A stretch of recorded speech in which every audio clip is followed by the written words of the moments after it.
আচ্ছা মাসিমা, আপনাকে একটা কথা জিজ্ঞাসা করব। অনেকদিন থেকেই একটা কথা আমার মাথার মধ্যে চলছে, জিজ্ঞাসা করি আপনাকে একটা হ্যাঁ, জিজ্ঞাসা করতেই পারো। কি এমন কথা শুনি?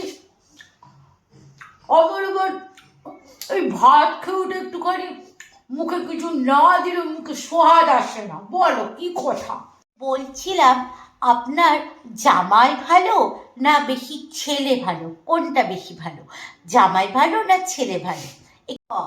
এই প্রশ্ন, এটা আবার সে কিরকম প্রশ্ন? আরে আমার জামাই, সে আর বলনি, সে যে কি কপাল করলে ওরকম জামাই পাওয়া যায়, সে আমি থেকে ভালো আর কেউ জানে না। আমার কপাল খুবই ভালো, আর আমার মেয়ের কপাল 4 গুণা ভালো। আমার যে জামাই হয়েছে, তো জামাই নয়, ও আমার ছেলে, ছেলে, বুঝেছ? আমার মেয়ের সব কথা শুনে। আমার মেয়ে যদি বলে ওখানে ওঠো তো ওখানে উঠবে, যদি বলে ওখানে বসো তো ওখানে বসবে। আমার মেয়েকে তো আগের বছরই ওই বাইরের কোন দেশে ঘোরাতে নিয়ে গেল, কত টাকা খরচা করে। তারপরে প্রত্যেকবার ওই বিবাহ বার্ষিকী আমার জামাই আমার মেয়েকে সোনার জিনিস বানিয়ে দেয়, জানো? আর জামাই আমার মেয়ের সব কথা শুনি, সব কথা যা বলি।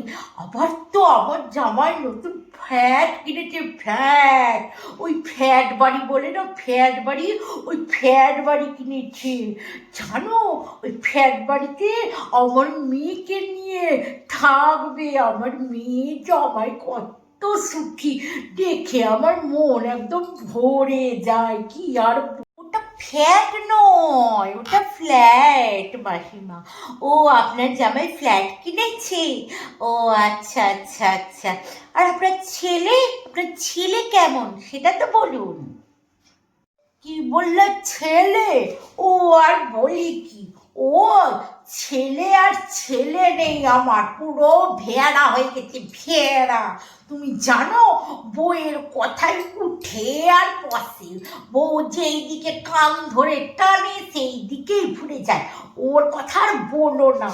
আর কি বলবো, কদিন থেকে তো শুনছি নাকি আমাদেরকে ছেড়ে দিয়ে অন্য এক কোথায় চলে যাবে, বাড়ি টাড়ি কিনেছে, ওই ফ্ল্যাট বাড়ি না কি বলে, ওইগুলো চলে যাবে। যাকে যা ঘুরুকে যা, সব সময় বউকে, আজকে আবার বউকে এত দামি দামি জিনিস কিনে দেয়, জানো? সে কি কারি কারি টাকা নষ্ট করে, বাপরে বাপ।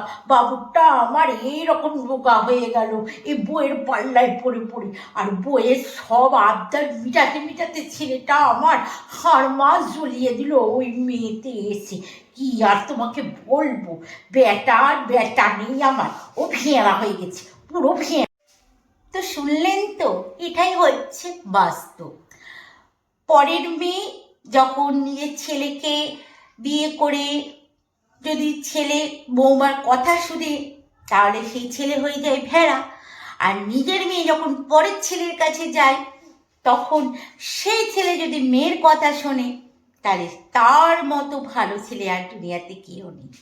এটাই বাস্তব।